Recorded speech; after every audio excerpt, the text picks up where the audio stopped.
Some houses are built with stone and wood, but some are built with secrets. Tonight, we step inside the crumbling halls of Greystone Manor, a place where silence is never truly empty, and whispers drift down from the attic long after the dead are gone. This is the story of Thomas Caldwell, a man who thought he inherited a home, but instead inherited a haunting. Welcome to the ghost in the attic.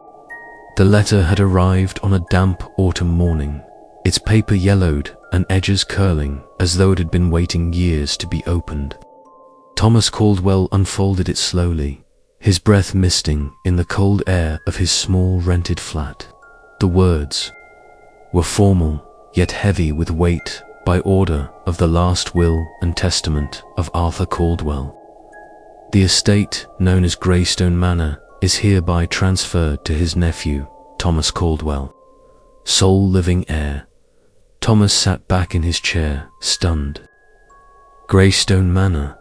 He had heard the name whispered in his family only in passing, like a shadow best left untouched. His uncle had been a recluse, a man who never married and rarely left the towering Victorian home nestled in the countryside. Rumors swirled that the house was cursed, that strange lights flickered in its windows long after midnight, that servants had quit without notice, muttering of voices that did not belong to the living. Despite his unease, Thomas had no choice. He was drowning in debts, and his work as a struggling painter barely kept food on the table. Inheriting a house, even one clouded in superstitions, seemed like a twisted kind of blessing. He told himself the whispers were nothing more than rural gossip, born of fear and isolation. The journey to the manor took him through miles of rolling hills and skeletal trees, their bare branches clawing at the sky. By the time he reached the rattan gates of Greystone, dusk was falling. The house loomed ahead, its many gables and turrets silhouetted against the dying light. The stone walls were dark with age, ivy clinging like veins across the facade. Windows stared blankly down at him, some shattered, others clouded with grime, giving the impression of lifeless eyes. Pushing open the heavy front door, Thomas was immediately greeted by the smell of dust and decay. The grand hall stretched before him, its checkered marble floor cracked and faded, its chandelier swaying gently as though stirred by an unseen breath. His footsteps echoed unnaturally, too, loud, as though the house amplified every sound in mockery. He carried his lantern through the rooms, each one frozen in time. A parlor with velvet curtains, moth-eaten and draped in cobwebs. A dining hall with a long oak table, still set with tarnished silverware, as though awaiting guests who would never arrive. Portraits of stern ancestors lined the walls, their eyes following him wherever he moved. That night, Thomas chose the least decrepit bedroom, aired the sheets, and sat by the fireplace until the flames cast long, restless shadows on the walls.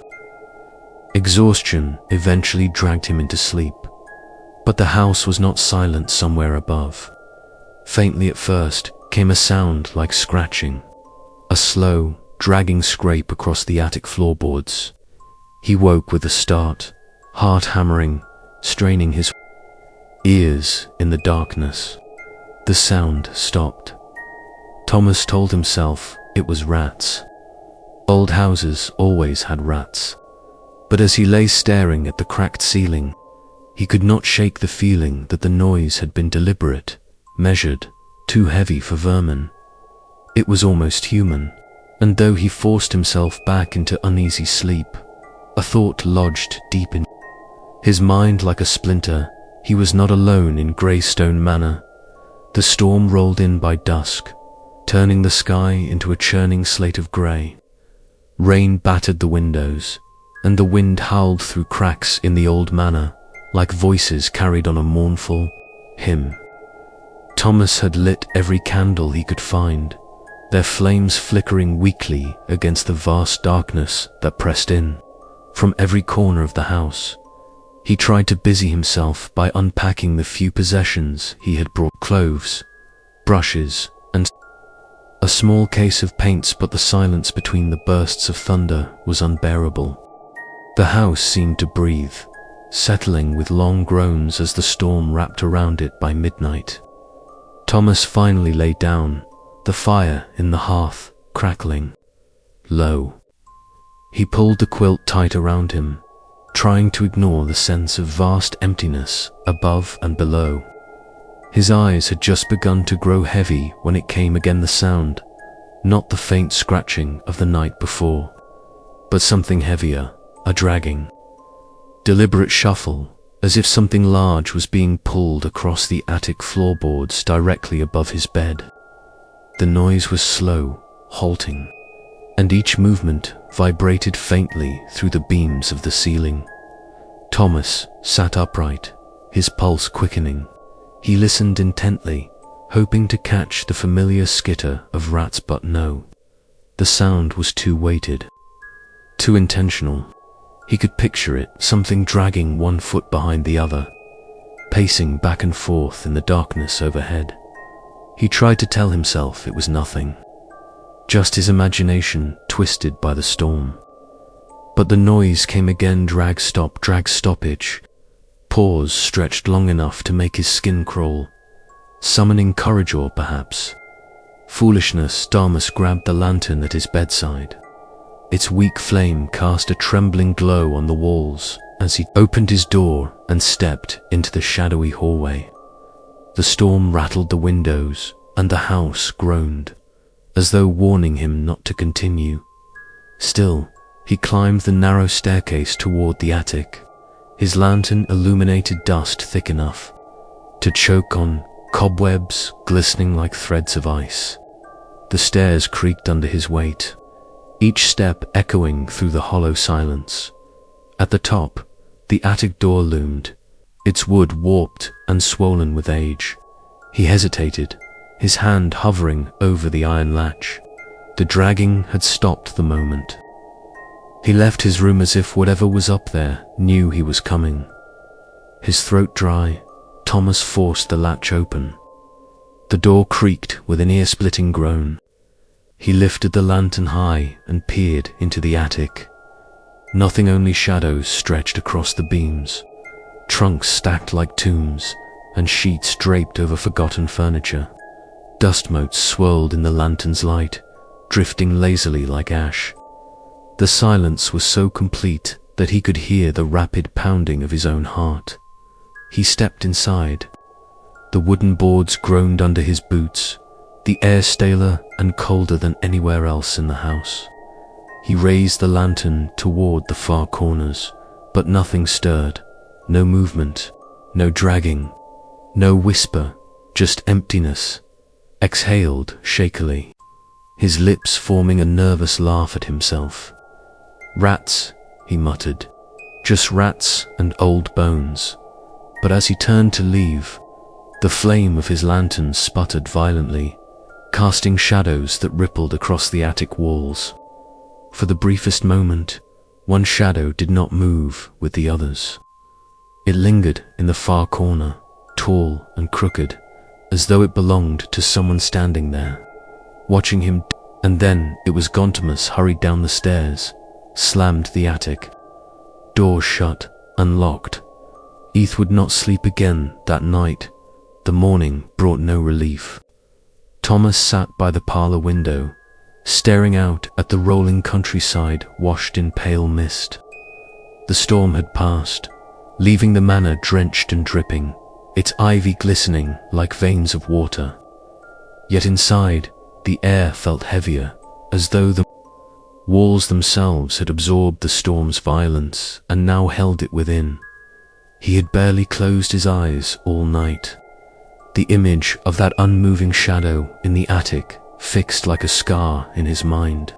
His thoughts turned again and again to the silence that followed his every movement, the way the house seemed to listen.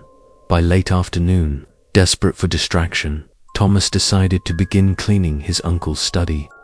The room was cramped but lined from floor to ceiling with shelves of books, their spines cracked and faded. The desk in the center was buried under a mountain of papers, unopened letters, and yellowed receipts.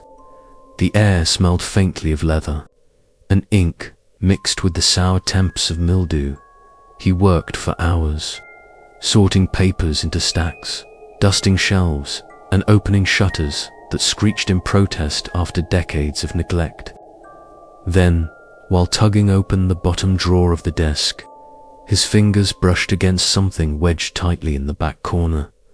A book. He pulled it free with effort, a leather-bound journal. Its cover cracked and brittle, the edges blackened, as though singed by fire. The clasp was broken, but still faintly smelled of rust.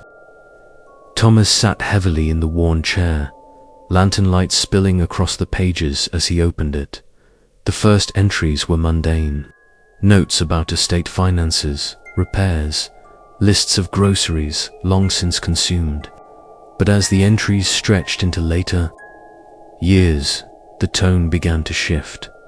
The nights grow long here. Sleep comes harder. I hear sounds above my room that no servants admit to making. Thomas frowned and turned the page.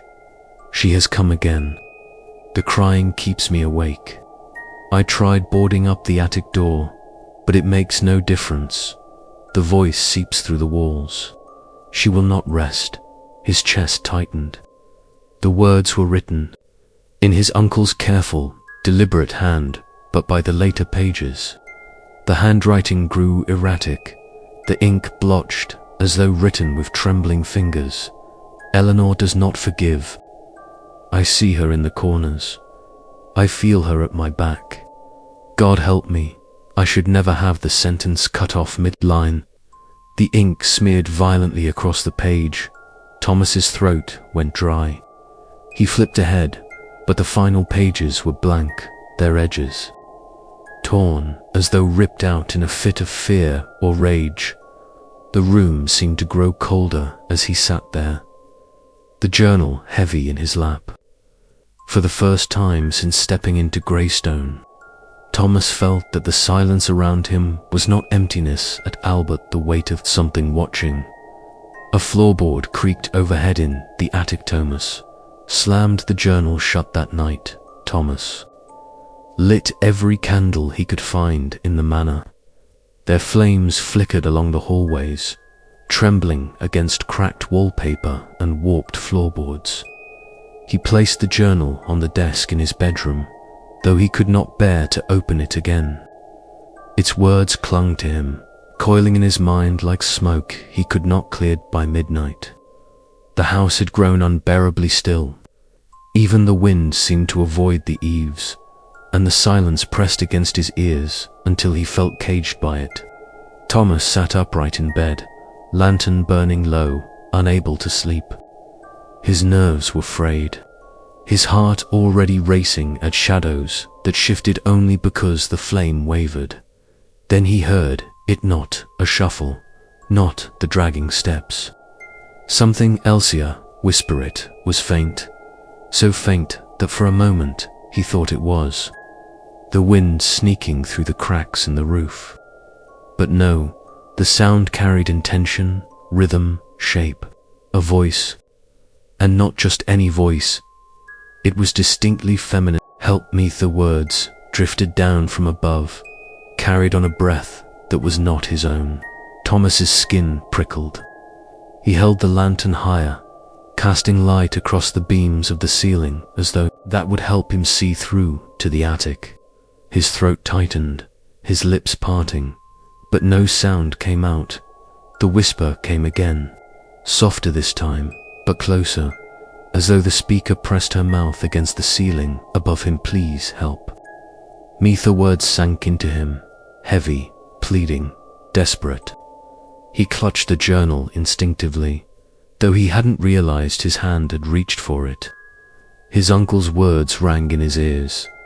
The crying keeps me awake, she will not. Thomas wanted to flee the room, to escape into the cold night air. and never return. But some part of him, stubborn, morbid, or perhaps compassionate, kept him rooted. If this was the Eleanor his uncle had written of, then she was more than just an echo. She was a presence, and she was asking him for something he forced his shaking legs to move. Lantern in hand, he stepped into the hallway. The house seemed alive around him, the stairs groaning, the air thickening. The portraits on the walls watching with their painted eyes. Each step toward the attic door tightened the coil of dread in his stomach. When he reached it, he froze. The whisper was louder now, but not from behind the door. It was seeping through the cracks, sliding down the walls, curling around him like mist. Thomasine nearly dropped the lantern. The voice had said his name something his uncle's journal had never mentioned. Something that no restless memory of the house should have known. Thomas backed away, heart hammering, his courage finally breaking. He retreated to his bedroom, locked the door, and sat with his back pressed against it until the whispering faded into silence. Sleep never came. The candles burned themselves out one by one, plunging the house into darkness, and still, somewhere above him, someone waited in the attic. By morning, Thomas's eyes burned with sleeplessness. He had spent the night pressed against his bedroom door, lantern long since gutted out, listening to the oppressive silence settle over Greystone Manor. The whisper had ceased at some unknown hour, but its echo lingered in his mind, clinging to him like smoke. Determined not to spend another night paralyzed in fear, Thomas resolved to confront the attic properly. The journal, the whisper, the noises, every sign pointed upward, to whatever secret his uncle had tried so hard to bury. With lantern lit, he climbed the staircase once more. Dust swirled in the stale air, catching the weak morning light that filtered through narrow windows. At the attic door, his hand trembled on the latch, but he forced it open. The attic yawned before him, a cavern of shadows, the air stagnant with the scent of mold and mothballs. He stepped inside, each creak of the floorboards amplified in the cavernous hush. His lantern swept across forgotten trunks, broken furniture, and discarded cloths draped like shrouds over shapes half seen. And then he saw it against the far wall sat a large oak trunk, darker than the others, its lid bound shut by a heavy chain. A padlock glinted faintly in the lantern light. Unlike the dust-caked relics around it, this trunk seemed recent. The chain was tarnished but strong, the lock scratched but intact. Thomas's breath caught. The rest of the attic felt abandoned, yet this single trunk bore signs of purpose, of intent. It had been sealed deliberately, not left to rot. He approached slowly, each step heavier than the last. The whisper of last night seemed to cling to the air around the trunk, as though drawn to it. He crouched, brushing his fingers along the lid. The wood was cold, unnaturally so, as if it resisted warmth itself. The padlock had no key. His uncle had wanted this sealed perhaps forever. Thomas tugged at the chain, but it rattled uselessly.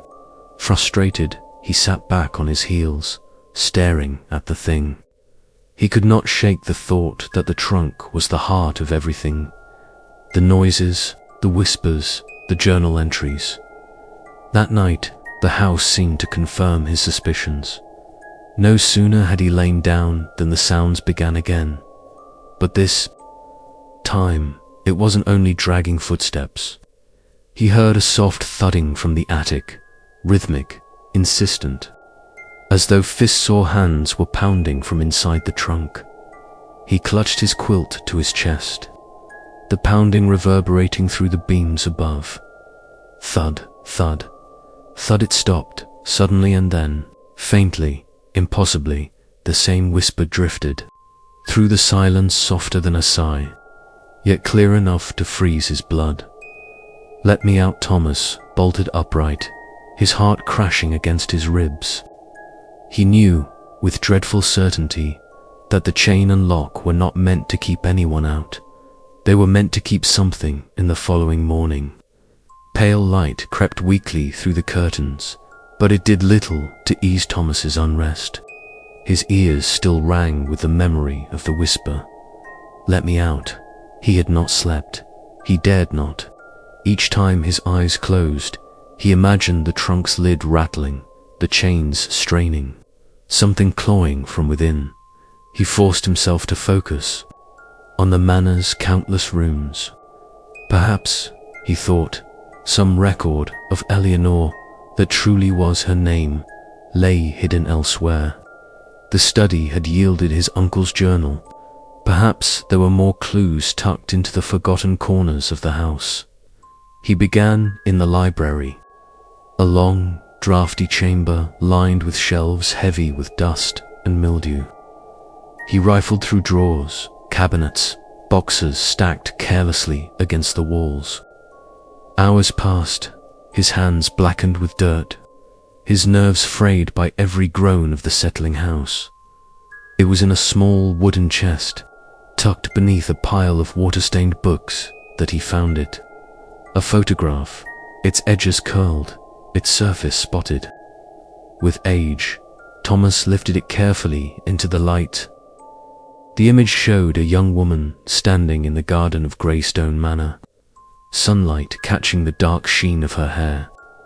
She wore a pale dress, simple but elegant, and her expression, though faintly blurred with time, was one of quiet melancholy. Her eyes, large and solemn, seemed to look directly into his, across decades. Beside her stood a man Thomas recognized. At once, his Uncle Arthur, younger, smiling faintly, a hand resting protectively on the woman's shoulder. On the back of the photograph, in fading ink, someone had written, "Eleanor, -1923. Thomas's stomach knotted. The name from the journal, the whisper that had called out in the night. This was her, a real woman, a life once lived within these walls. But why had she been erased from the family's memory? Why had his uncle never spoken of her? A sudden chill brushed the back of his neck. He turned sharply, half expecting to see someone standing in the doorway. But the library was empty. Silent asterisk still. The photograph seemed to radiate a presence of its own. He stared at Eleanor's face, at those solemn eyes that felt more alive than any portrait had a right to be. As he slipped the photo into his coat pocket, a thought gripped him with ice-cold certainty. She wanted him to find her and whatever had happened to Eleanor. The answer lay upstairs, locked away in the chained trunk. For the rest of the day, Thomas could not keep his hand from straying to the photograph in his pocket. Each time he unfolded it, Eleanor's eyes met his with that same heavy sorrow, as though urging him onward. The journal had spoken of her. The whisper had called to him, and now her likeness confirmed what he had dreaded. Eleanor was not a story or a trick of the mind. She had been real, and her presence still lingered in Greystone Manor. By evening, Thomas could no longer resist. The trunk in the attic had become a festering thought, pulsing in his skull. Whatever secret it held, it was bound up with Eleanor. Bound, perhaps, with her death. Armed with a rusted crowbar he found in the cellar, he returned to the attic. The air grew colder with each step, as though the house itself knew what he intended. Shadows pooled thickly in the corners, and his lantern struggled against them, its flame guttering as if in warning. The trunk waited, squat and silent beneath the rafters. The chain glimmered faintly, and the padlock stared back like a single, unblinking eye. Thomas wedged the crowbar beneath the lock and forced it upward. Metal shrieked in protest. He struck again, sweat pouring down his temples, despite the icy air. With a final heave, the padlock snapped, clattering across the floor. The chain loosened and slithered away from the lid like a serpent retreating. He hesitated, chest heaving. Part of him screamed to stop, to flee the attic and never return. But Eleanor's name seemed to whisper through his mind, pushing him forward. With shaking hands, he lifted the lid. The smell hit him first, the bitter staleness, the perfume of rot and time. Inside lay a pile of rotting fabric, once dresses now reduced to moth-eaten shreds. Beneath them, a ribbon faded to grey, and at the very bottom, wrapped in crumbling parchment, was a smaller, leather-bound book. A diary book. Tomas carried it to the lantern light. The leather was cracked, the spine frayed, but when he opened it, the ink still bled dark across the pages. His heart pounded as he began to read. The entries were written in a graceful, feminine hand. Eleanor's voice came alive through the words. "I thought Arthur would be my salvation, but he grows crueler by the day. He locks me in the attic when I displease him. The air is so thin I cannot breathe. I cry, but he does not come. He says I am weak, that I shame him. But I know what he fears. He fears what I might tell the world, that his love is no love at all. Only chains." Thomas turned the page, his throat tightening. The nights stretch endlessly. I hear him pacing outside the door. I hear him with the key. If he means to harm me, I must be ready, though I am so tired. If these words are found, let them be proof of what he has done. The final entry was short, hurried, and ended abruptly as coming. I can hear the key in the lock. If I don't write again, the ink trailed off in a jagged smear, as though the pen had been ripped from her hand. Thomas sat frozen, lantern trembling in his grasp. The house groaned around him, but it was no longer the shifting of wood and stone he heard. It was footsteps, slow, deliberate, pacing across the attic floor behind him. He turned sharply. Lantern raised. The attic was empty yet when he looked back down at the diary. A single fresh word had appeared beneath the final entry, scratched into the page in letters darker than ink. Help. Thomas left the attic that night, with Eleanor's diary clutched to his chest, his breath ragged and uneven. He bolted the attic door behind him, though the gesture felt hollow. Locks had not stopped her before. The manor seemed to pulse with her presence, now every corridor heavier, every shadow deeper, every draft a whisper against his skin.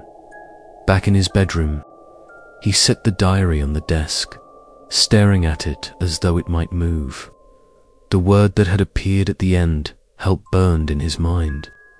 He wanted to believe exhaustion had tricked him, that he had misread the sprawl of ink. But the truth gnawed at him. Eleanor was not only haunting this place, she was reaching out. The fire had burned low, candles guttered, throwing long, writhing shadows against the walls. Thomas wrapped himself in a blanket, but the cold sank into his bones as if the house itself exhaled ice. He must have dozed in the chair, because when he opened his eyes, the room was different. Still, silent, too silent. The air felt charged, as though the moment before a storm. Then the door creaked. Him as sat bolt upright, his heart thundering. He had locked it, he was sure, yet now it opened with a long, reluctant groan. Lantern light from the hall spilled faintly inside, though no footsteps followed. And then she was there, a shape in the doorway, pale, translucent. The lantern's glow passed through her, bending faintly round her outline. She drifted forward, her movements slow, almost broken, as if each step was remembered rather than taken. Eleanor, her face was gaunt, her eyes hollow wells of grief. Her lips trembled, opening as though to speak, though the sound was more breath than voice. "He killed me," she whispered. The words slid into the room like ice water. Thomas's mouth went dry. He wanted to speak, to ask, to demand, but his voice had deserted him. The apparition lifted a trembling hand, reaching toward him. Her fingers stretched outward, pale and insubstantial, yet Thomas swore he felt a gust of frigid air brush his cheek as she neared. "He killed me," she repeated, louder. Now, her voice echoing unnaturally through the chamber. The flames of the candles flared, guttered, then bent toward her as if drawn by some unseen current. And then, with a sharp crack, like splintering wood, the lantern on his desk shattered, glass scattering across the floor. The flame extinguished. Instantly, in the dark, Thomas heard her again closer, right at his ear. Her whisper threading into his scullionuncle, the chills spread through his entire body. He turned sharply, desperate to see, but the apparition was gone. Only silence remained. The door stood wide open. The corridor beyond emptied, and yet the air still bore her sorrow, her plea and her rage. Thomas sank back into the chair, shaking, the diary heavy in his lap. Now he understood. This was not only a haunting, it was a confession, a story left untold, demanding to be heard. But if Eleanor had been killed, if his uncle had truly been her murderer, then the manor was not just curse, it was a tomb. Thomas could not sleep. Every time his eyelids fluttered shut, Eleanor's face swam before him, pale, hollow-eyed, lips trembling with the accusation. Your uncle, by dawn, he felt hollow himself, but resolve burned within him. Words, whispers, apparitions, these alone were not enough. If Eleanor had been murdered, if her body had been hidden, then somewhere in the manor lay proof. And until he found it, her spirit would never rest. He began his search in the attic once more. The air there was heavier than ever, a bitter cold that gnawed at his lungs. He swept his lantern over the rafters, across the forgotten trunks and warped floorboards until his gaze fell upon the far wall. A section of paneling seemed different, darker, the boards slightly warped as though tampered with long ago, heart thundering. Thomas crouched and pressed his hand against the wood. It gave slightly beneath his touch. With effort, he pried loose the first board. Dust poured into the air, choking him, but he kept working, clawing at the wood until a small cavity yawned open in the wall. The lantern's glow reached inside. Thomas froze. Bundles of fabric lay within, brittle and colorless with age. But these were no mere rags. They wrapped around something unmistakable. The curve of bone, the long lines of an arm, half reeled where the cloth had frayed. A body. He staggered back, bile rising in his throat. The truth was here, laid bare in silence.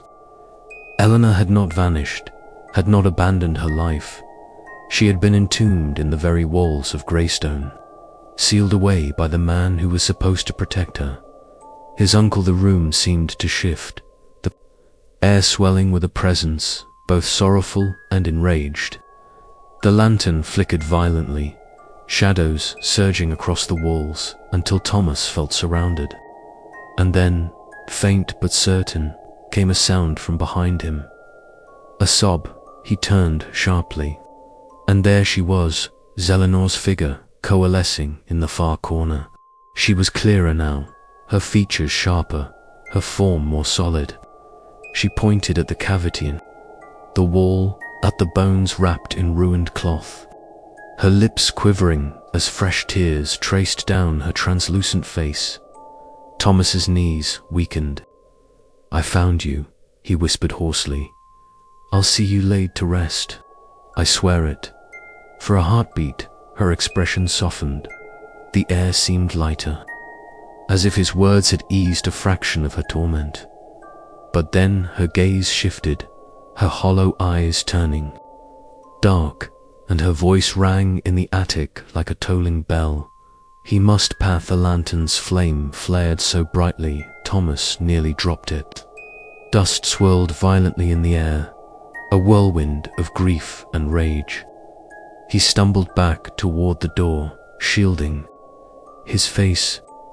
When he looked again, Eleanor was gone, but the boards rattled violently, as though unseen hands still clawed from within. Thomas staggered down the stairs, the weight of the discovery crushing him. He had proof now, proof of Eleanor's suffering, proof of his uncle's crime. And yet one truth pressed heavier than all the rest: the dead did not forgive. The next 2 days passed in a blur of dread and duty. Thomas contacted the local authorities, his words stumbling as he explained what he had found. Men arrived with lanterns and shovels, their faces grim as they uncovered the remains hidden behind the attic wall. They said little, though their sidelong glances betrayed what they thought: that Greystone Manor had indeed been a house of secrets, its grandeur a mask for cruelty. The bones were removed with care, wrapped in linen, and taken to the churchyard. A priest read solemn rites as Eleanor Caldwell, at last given a name and a place, was laid into the earth. Rain pattered against umbrellas, soft and mournful, as the coffin was lowered. Thomas stood among the handful of villagers, his coat soaked through, his mind heavy with the whisper that had haunted his nights. When the final prayer was spoken, he whispered his own value are free now. Rest yet, he knew deep down the story was not finished. Not until he left the house itself. Evening, he returned to Greystone Manor for the last time. The halls echoed with his footsteps, emptier than ever. The shadows were long and sharp, stretching like fingers across the walls. He packed only what little he had brought with him: the journal, the diary, the photograph he left them behind. They belonged to Eleanor and to this house. As he prepared to close the front door for the final time, the silence broke. It began faintly, like wind stirring through the rafters, then clearer. A whisper floating down from above. Thomas froze, breath caught in his throat. The voice was softer now, not the frantic plea of before. It carried no malice. Only can thank youth words drifted like a sigh, as though the house itself exhaled its final burden. The air felt lighter, the weight pressing on his chest for days loosened. Thomas stepped out into the night, closing the heavy door behind him. He did not look back. The manor loomed against the moonlight, its windows dark and empty, its silence at last unbroken. He never returned, but in quiet moments, when sleep eluded him. Thomas swore he still heard it, the soft voice of Eleanor carried on memory more than air. A voice not of rage, but of release, and always, just before he drifted into uneasy dreams, he wondered, had she truly found peace here? Was she only waiting for the next soul who dared to climb the attic stairs? Greystone Manor still stands, its windows black and unblinking, its halls forever marked by sorrow. Thomas left, but the memory followed him: Eleanor's voice, her plea, her truth. And perhaps, even now, her whisper remains in those attic beams, waiting for the next soul to listen. If you enjoyed this story, don't forget to like, share, and subscribe for more chilling tales from the shadows. Until next time, sleep with one ear open. Good night, sleep well.